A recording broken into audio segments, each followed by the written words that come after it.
Sí. Claro, No sé si un cambio. Jorge nos podría comentar su película favorita de Semana Santa, empezando para poder comentar los demás. ¿Qué, Bueno, perdón? primero quisiera añadir un par de detalles sobre lo que Claro. mencionaron Marlene y Will. Marlene mencionó lo de la inclusividad por el hecho de la presencia de un actor afroamericano en Jesucristo Superstar. Y la actuación de Carl Anderson me hace recordar también la breve actuación de Sidney Poitier en la película La historia más grande jamás contada, donde hizo un breve papel como Simón el Sireneo. Y por otro lado, Will mencionó la película Godspell. Esa película ha sido un tanto subestimada debido a la poca propaganda que se le hizo en aras de Jesucristo Superstar, que fue hecha en el mismo año, 1973. Y sin embargo, como señala Will, Jesucristo tenía un concepto diferente porque lo presentaba con un African look rubio y con una camiseta de Superman. Y así con todo, la película ha pasado a la posteridad por una canción un tanto rezagada, pero muy buena.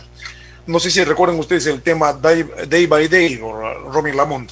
Un magnífico tema. Es lo que más se recuerda de esa película Godspell con Victor Gambler. La parte Entonces, instrumental y musical siempre tenía una importancia dentro del cine religioso. Bastante, o sea, se buscaba no solamente con las imágenes, sino con la música, tratar de hacer que como que el corazón se sintiera, no sé, se compenetrara en ese sentimiento. Siempre ha sido también un elemento importante, bueno, como cualquier película, pero digamos que buscaba eso más en lo que eran las películas de corte religioso. Yo creo que los realizadores han abandonado los intentos de modernizar, digamos, las películas bíblicas, ¿no? Porque está recordando la película de Scorsese, Silencio creo que se llama, ¿no? La de la evangelización en Japón medieval. Sí, Silencio. Silencio, ¿la han visto? Muy interesante. No he podido verla todavía, pero sí la conozco. Es extraordinaria, extraordinaria. Se encuentra en las tiendas de video.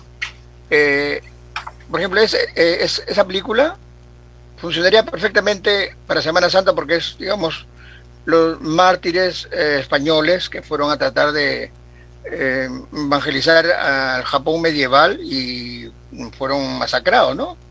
Fueron torturados, masacrados, y a pesar de eso, los monjes españoles llegaron a crear una cofradía que los ocultaba y los franciscanos. Digamos, creían en Cristo también y también eran perseguidos, ¿no? Esa película, por ejemplo, es perfectamente para una Semana Santa, pero digamos, no está Jesuita, creo que era. Nelson, ¿podríamos hablar de un paralelo entre Silencio con La Misión, tal vez? Ah, sí. La misión Nelson. es... ¿Cuál? O sea, La Misión, la película con Robert De Niro, claro, y admitimos algún tipo de paralelo entre ambas. Claro. Creo que ese es, digamos, los últimos intentos de meter nuevos temas en el género, digamos, ¿no? La evangelización de América Latina, ¿no? Que bueno, es una gran película además, pero además tiene una música extraordinaria, ¿no? La música de Ennio Morricone, ¿no? Que yo recién, hace un año recién le he visto, siempre se me había pasado, y me gustaba mucho el afiche, que era la cascada con la cruz. Y la cruz, ¿no? Que va cayendo en medio de la cascada. Siempre tenía la imagen. Una persona crucificada, arrojada ahí. Y cuando viene el Juan 23 a América Latina y llega al Perú, y yo escucho esa música, y decía, porque ahorita música, y resulta que había música de la misión, ¿no? Decía, para terminar mi intervención, la película de Scorsese, Silencio, no está hecha como para renovar el género, sino descubrir un nuevo tema, digamos, ¿no? Exacto. Digamos, tema religioso, ¿no? Que es una cosa muy afín a Scorsese, ¿no? A Scorsese le interesa mucho la religión, ¿no? Ya, eso nomás. Ya, mire, más bien sobre lo que mencionas, Nelson, actualmente me parece, una vez he hecho una reflexión sobre cristianismo y Hollywood, y en realidad siempre, pese a que el cristianismo ha sido siempre mostrado en las películas como algo muy arraigado a la vida de los americanos más tradicionales, siempre había una especie de tensión entre Hollywood y las iglesias cristianas, sobre todo las evangélicas. siempre han estado en una especie de pugna y se veían siempre de manera desconfiada. Por eso un cine cristiano ha crecido paralelo a Hollywood. Y actualmente hablar, o sea, entrar con religión y incluir en películas ya no es políticamente correcto, porque pareciera que existiera una consigna de querer desprestigiar por completo cualquier figura religiosa, o sea, ya no es popular. Sin embargo, paralelo a eso, el cine religioso se ha canalizado en un conjunto, digamos, de dramitas y películas no muy logradas, pero que son inmensamente populares. O sea, de pronto ha surgido toda una corriente de cine, digamos, cristiano. Estas películas, Dios no ha muerto, La cabaña, Halley, no sé, hay varias películas así que a veces se cuelan en la televisión. O sea, son películas, digamos, pero, dramas contemporáneos. Y estas son, digamos, el nuevo cine religioso. Pero son películas muy débiles. Yo diría que tienen el problema de que primero comienza con una historia, digamos, común y le meten en calzador elementos religiosos que no quedan bien con historias. Esas películas son para, o sea, hechas especialmente para cine, porque he visto varias en cable. Y así, sí, empiezan con un tema X, pero ya vas más o menos teniendo una idea de por dónde va a ir el tema. En cualquier momento te meten la parte, el tema religioso a la fuerza, pero empieza siempre con un cuestionamiento filosófico sobre, no sé, sobre la fe o algo ahí, ¿no? Pero son películas las que estas llegan al cine en algún momento, o al menos en Estados Unidos, porque yo las he visto siempre como... No, sí llegan a los cines. Sí llegan a los cines, José, y son éxitos de taquilla. Por eso motivo es que ya entra incluso a nuestros propios cines múltiples. Cada cierto tiempo, si revisas las carteleras que he estado publicando, meten siempre una película cristiana entre la oferta de estrenos. Y en Estados Unidos esta película, Reto de Valientes, hay una película de bomberos también y otra de futbolistas. Han sido taquillazos de Estados Unidos. Bueno, no son taquillazos como los Avengers, obviamente, pero las hacen con poco dinero y, o sea, si meten 1 millón, recaudan 20. O sea, ya es un filón rentable. Y es un cine que no busca, digamos, convertir al no creyente, sino darle mensajes al que ya es creyente. Ese es el mercado, y es un mercado grande. Y es el que consume películas. Lo que pasa es que la mayoría de ese cine es hecho a pedido, ¿no? A pedido de ciertas iglesias. Exacto. Donde se trabaja cierto tipo de valores o cierto tipo de ¿cómo se llama? De cosas que son trabajadas en el entorno de su comunidad religiosa. Exacto. Hay un canal en cable religioso que alguna vez lo sintonicé y pasan esas películas que dicen que están hechas para, o sea, dice auspiciado, ¿no? Claro. Tal, y son de temas así, de los mandamientos, así, de virtudes, o sea, como un poco películas, pero hechas para un público cristiano, ¿no? Dejándote un mensaje. Claro, trabajan bastante lo que es motivaciones, ¿no? Los temas motivacionales. Miren, yo he visto algunas películas, pero la mayor parte, digamos, no pasan digamos, la crítica, digo, no los aprobaría el crítico menos exigente. O sea, son películas bastante débiles. Sin embargo, una vez de casualidad encontré una película que ya le he mencionado en una reunión anterior, que se llamaba El milagro de Henry Poole. Pero esta película ya escapa por completo a lo que es una película cristiana. Yo diría que es una fábula católica, y de todas estas películas es la mejor. O sea, porque es prácticamente una película inspirada en Frank Capra. O sea, el estilo de películas, las comedias de Frank Capra de los años 30, ¿Cómo se llama, Will? ¿Cómo se llama? El milagro de Henry Poole. O Henry Poole está aquí, así se llama esta película. Es con, o sea, no me acuerdo ahorita el nombre de este actor. O sea, tiene un reparto bastante interesante. La película es muy simpática. O sea, ¿de qué trata esto? O sea, una persona que no es creyente de pronto descubre que hay una imagen de Cristo que se ha formado en su pared, o sea, una mancha de humedad. Para él es una mancha de humedad, pero para los vecinos que son católicos es un milagro. Y comienza este señor que no es creyente a sufrir una incómoda peregrinación por su casa. O sea, que lo saca, o sea, lo molesta. Pero lo más molesto para él es que de pronto en torno suyo comienzan a pasar milagros. La película no es propaganda ni nada, o sea, es una película simpática, interesante. O sea, es una película que yo les recomiendo mucho. O sea, para Semana Santa, El milagro de Henry Poole es una película muy, muy recomendable. La protagoniza Luke Wilson. También está una actriz de Babel. ¿Cómo se llama la actriz mexicana de Babel? Se me ha escapado. Elvira Carrillo, creo que se llama, no me acuerdo bien su nombre. Es una película que yo recomiendo, o sea, busquen las películas cristianas. O sea, no es una película cristiana, digamos, en el sentido tradicional. Sí, dime, José. No, siempre digo es la fe del protagonista en estas películas. O sea, siempre va por el tema de la fe. O sea, cuando tu fe está débil, Sí. o que estás dudando, y ahí entra el tema, ¿no?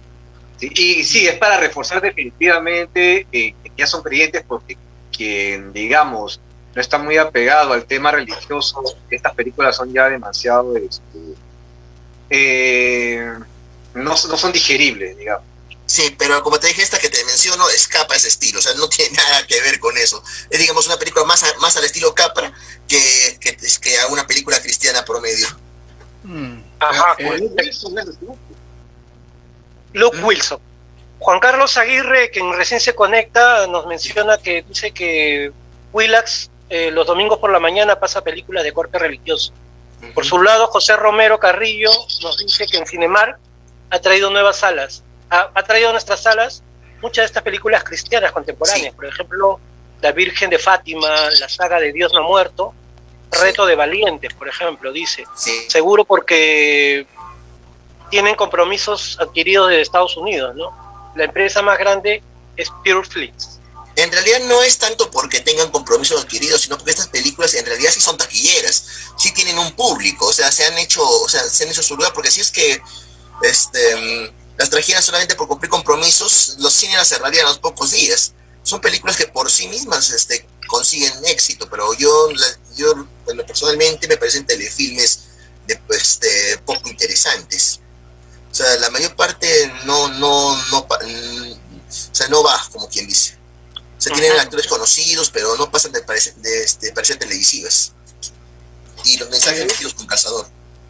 Claro, claro. Una película como Marcelino Pan y Vino me parece que es un esfuerzo de España por dejar de tratar a los temas religiosos como vida de Cristo, sino la influencia de la iglesia cristiana en la cultura española, digamos, ¿no? Marcelino Pan y Vino es una película, digamos, que conquistó el mundo entero, digamos, ¿no? Sí. Occidente por lo menos, por el carisma del niño, la anécdota tan graciosa con los sacerdotes, que por ejemplo, era un modelo ejemplar de cómo un país aborda su tema religioso desde un punto de vista nacional, sin recurrir a las reconstrucciones de Cristo, de la época de Cristo, ¿no? México no sé si tiene algo así. ¿Sabe? ¿Ustedes recuerdan algo de México? Algo semejante a Marcelino Pan y Vino. Bueno, México ha hecho una versión desastrosa de Marcelino Pan y Vino posteriormente, ¿no? Ah, no digas, ya no sabía. No les recomiendo que la vean porque la verdad es que muy mala. Mala manufactura. Bueno, miren, en el caso del cine mexicano, como he mencionado hace un momento, ellos ya tienen una tradición religiosa dentro de su cine. En los años 40 tuvieron su propio cine épico religioso y siempre la religiosidad estaba metida de una manera u otra en sus propias películas. Han hecho muchas películas relacionadas con la Virgen de Guadalupe, por ejemplo. La más famosa es Las Rosas del Milagro, pero no es la única, tienen varias. Claro. Bueno, claro, la Virgen, claro. Las vírgenes, claro, México es el que mejor lo ha hecho, digamos, ¿no? Ha explotado a la Virgen de Guadalupe de todo punto de vista, digamos, ¿no? Otra película así me parece que estira el género, digamos, ¿no? Francia tiene una película que se llama un cura rural, ¿cómo se llama? Yo lo más conozco en francés, que se llama es la vida de un sacerdote que muere de cáncer ayudando a un pueblo, digamos, ¿no? Es una película muy interesante también, que sería, seguramente en Francia la dan por Semana Santa, ¿no? Acá es un clásico de Bresson, una película extraordinaria. Yo he visto hace mucho tiempo, recién me estaba acordando ahora que hace tiempo que no la veo, voy a tener que comprarla. Igual una película que antes costaba El Buen Pastor. Ah, ¿cuál? La película de Bing Crosby. La Campana de Santa María. José. Una película había que era más o menos recurrente hasta hace unos años, que tampoco lo había visto, era Hermano Sol, Hermana Luna. Claro. Ah, claro. También de Franco Sefirelli. Sefirelli. Eso se ve últimamente. Claro, Mira, música también extraordinaria. y dos actores que eran jovencitos en esa época, ¿no? No me acuerdo cómo se llama. Graham Faulkner. Graham Faulkner y Judy, Ella- Judy, ¿cuál era su apellido? Ella era... no me acuerdo. Olivia, ¿no se llamaba? Olivia. Jodie Bowker, ajá. Y Alec Guinness, por supuesto. Como el Alec Papa, Guinness, como el Papa. Inocencio III. Claro, Hermano Sol llamando lunes, la vida de Francisco de Asís, digamos, ¿no? Ujú. Y claro, me acuerdo, Con la versión libre. lo del Papa, claro, el Papa me acuerdo, porque es una... la recuerdo bien esa película, sí me gustó. Lo que pasa es que después vi Bonita, sí. San Francisco de Asís, la versión de Rossellini, que es extraordinaria. Claro. digamos, ¿no? Una hermosa película. Francisco Junglar de Dios se llamaba. Ajá, claro, Francisco Juglar, claro, es extraordinaria esa película. Sí. Sí, Sócrates Araníbar nos pregunta, a ver si de repente alguien tiene este dato. Él dice que él vio una película que se llamaba La Pasión, pero que era de mediados de los 60, que era muda. Bueno, él la vio a mediados de los 60, pero probablemente era más antigua, ¿no? Dice que era muda, encontró un dato de que a principios del siglo XX pertenecía a un francés apellidado Ferdinand, pero los créditos estaban perdidos y las imágenes deformadas. Dice que pregunta si alguien la vio o si se exhibió en los cines de Lima antes de su salida de la cartelera, ¿no? Diego La Rosa nos dice que se puede hablar de una película de culto para Semana Santa o una película de culto es de corte religioso, nos hace esa pregunta, ¿no? Bueno, Freddy nos saluda, ¿no? Y Juan Carlos culmina comentando de que Semana Santa Silencio de Martin Scorsese es su película favorita, ¿no? Claro, extraordinaria. Extraordinaria esa película. En cuanto a la película La Pasión que él comenta, no sé si alguno recuerda algo. Mira, me parece, Tino, que la película que se refiere es una película francesa de 1904, la cual tiene fotogramas coloreados a mano. Creo que es esa. Claro, lo que pasa es que, digamos, todos los cines de Lima y del Perú reclamaban películas religiosas y no había tantas, entonces tenían que recurrir a material antiguo del cine mudo. Yo por eso he visto películas del cine mudo en un distrito de Piura y después he sabido que una empresa norteamericana, había inscrito en una especie de derecho de autor sobre el tema bíblico, ¿no? Y solamente quería la exclusividad, iba a monopolizar sobre ese tema. Y otras empresas más pequeñas comenzaron a abordar el tema y hubo una especie de guerras entre compañías que se boicoteaban, o sea, interrumpían los rodajes que se realizaban en estudios hechos en las azoteas de los edificios grandes de Norteamérica. De Nueva York. La guerra de las patentes de Edison. Claro, entonces ahí esas, digamos, películas que se hacían a escondidas casi, ¿no? Porque, digamos, había una empresa que había registrado como suya el tema bíblico para el cine. Lo había monopolizado y las empresas pequeñas comenzaron a tratar el mismo tema. Y esta empresa grande las boicoteaba, ¿no? Pero sabía eso. Pero igual circularon. Que antes las películas se hacían en Nueva York, en los tejados, y Claro. comenzaron a mudarse a California huyendo de la guerra de las patentes. Claro. Y así es como nace Hollywood. Eso está en la historia del cine de Sadul. Está muy interesante. Ese capítulo es apasionante, ¿eh? Uno dice, pero como esas películas que uno veía en la que los ángeles se movían así de una manera casi geométrica. Pero muchas de estas películas, Nelson, como he mencionado hace un momento, no eran norteamericanas, sino más bien eran francesas, de ahí las traían. O sea, hubo varias películas de la Pasión de Cristo que se hicieron en Francia. Claro. Y estas me parece que son las que han estado, la que estás refiriendo de Sócrates, que ha estado usando en Lima hasta la década del 70. O sea, han circulado 70 años esta película en nuestra cartelera. Bueno, creo que o sea, determinados países tomaban vida de sus santos. Por ejemplo, Francia ha tomado Juana de Arco, ¿no? Claro. La Virgen de Lourdes. Y el Perú ha tomado Santa Rosa de Lima, ¿no? Hay 3 versiones de Santa Rosa de Lima en el cine peruano, ¿no? Y de San Martín hay una nomás, creo, que no es ni siquiera peruana, digamos, ¿no? No, es Hay mexicana. dos películas de San Martín que son Es mexicanas. mexicana. O mejor dicho, la última fue coproducida con Con el Panamericana. mismo, creo, con el mismo actor o no, con Sí, con René Muñoz. Con René Muñoz, ¿verdad? Sí. Ajá.